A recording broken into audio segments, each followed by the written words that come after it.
एक शहर में 3 परिवार रहा करते थे। उसके पिता, उसकी बेटी और उसकी माँ। तीनों एक साथ मिलजुल के रहा करती थी और उस टाइम तापमान भी बहुत गर्म था। फिर नेहा के पिता कहते हैं कि अरे यार, कितना गर्मी हो रहा है यार, इतने गर्मी में काम कैसे होगा। फिर उसकी पत्नी कहती है, हाँ जी, आप सही कह रहे हो, बहुत गर्मी है। फिर उसकी बेटी नेहा कहती है कि पापा, हम एक काम करते हैं, क्यों ना हम एक एसी ले ले।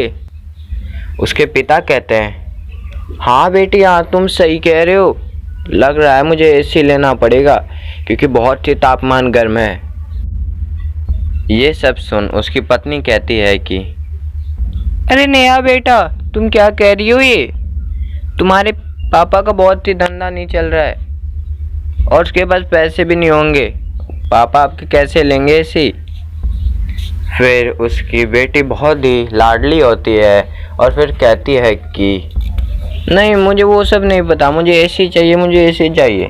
फिर उसके पिता कहते हैं, चलो कोई बात नहीं नेहा बेटा, कल ही हम सब एसी लेने चलेंगे।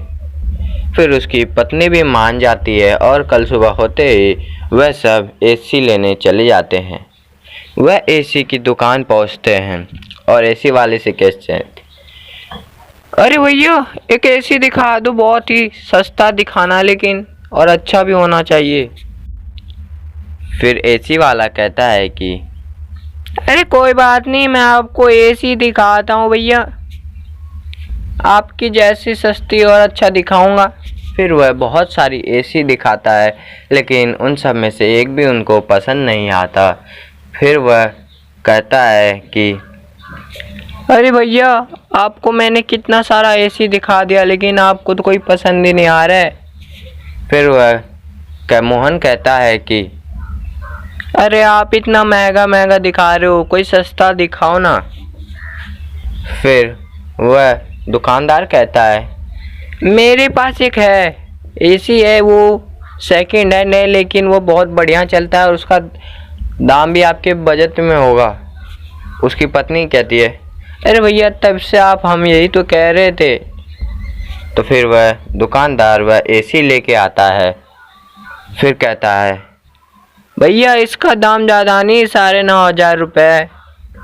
फिर उसका पति कहता है, अरे भैया, आप क्या बोल रहे हो, ये इतना दाम? 8,000 रुपये दूंगा और उससे आगे नहीं। फिर एसी वाला कहता है, कोई बात नहीं भैया, आप ले जाओ। फिर वह वहाँ से एसी लेके चले जाते हैं। फिर वह दोनों घर आ जाते हैं। घर आते ही वह सब एसी लगा के वह सो जाते हैं। फिर एसी में से बहुत ही ठंड हवा चलने लगती है। हवा बहुत ही तेज़ होती है और बहुत ठंड लगता है। फिर उसकी पत्नी उठती है और देखती है एसी का तापमान बहुत ही ठंडा है। फिर वह जाके उसे कम कर देती है और फिर वह सो जाती है। फिर थोड़ी देर में उसका पति उठता है और देखता है बहुत ही एसी का तापमान फिर से बहुत ज़्यादा बढ़ रहा है। और फिर जब वो देखता है कि उसकी बेटी बर्फ़ में जम गई होती है, तब वह उसको उठाता है लेकिन वो उठती नहीं है। फिर वह अपनी पत्नी को उठाती है। फिर कहती है, अरे भगवान, उठो जल्दी से, ये देखो हमारी बेटी बर्फ में जम गई है। फिर उसकी पत्नी झट से उठती है और देखती है। फिर वह सब उसे तोड़ने की कोशिश करते हैं लेकिन वह टूटता नहीं है।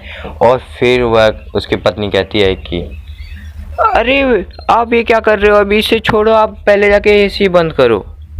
वह जैसे ही एसी बंद करता है तब वह बर्फ अपने आप टूट जाता है।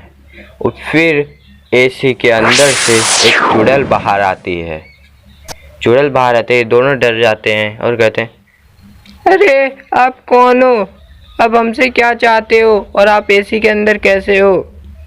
फिर वह चुड़ैल अपनी सारी कहानी बताती है कि मैं आप ही की तरह एसी लेने गई थी जिस दुकान में आप गए थे।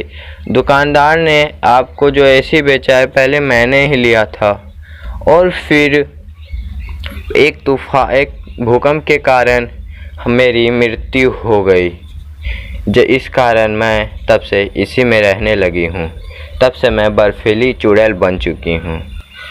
फिर वह सब उसकी बात सुन के बहुत ही दुख होते हैं और फिर एक पंडित को बुला के उसकी आत्मा को मुक्ति दिला देते हैं।